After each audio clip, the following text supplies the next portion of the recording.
இந்நாள் இனிய நாளாக அமைய ராமானுஜர் திருவடியை பற்றி பரந்தாமனை அறிவோம். தினம் ஒரு நாராயணீயம்.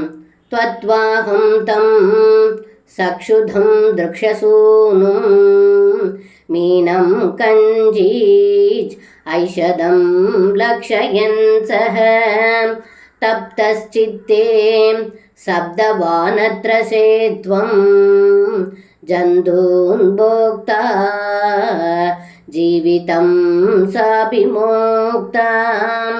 இந்த பாடலுக்கு அர்த்தம்: ஹே குருவாயிரப்பா, தங்களின் வாகனமும் திருஷகுமாரனுமாகிய கருடன் ஒரு சமயம் பசியால் யமுனை ஆற்றில் உள்ள மீன்களை தின்பதைக் கண்ட சௌபரி மகரிஷி மனதில் வருத்தம் அடைந்து, இனி நீ இந்த இடத்தில் உயிர்களை தின்றால் உன்னுடைய உயிரை இழப்பாய் என்று சாபம் கொடுத்தார் என்று இந்த பாடலில் பட்டத்ரி சொல்கின்றார்.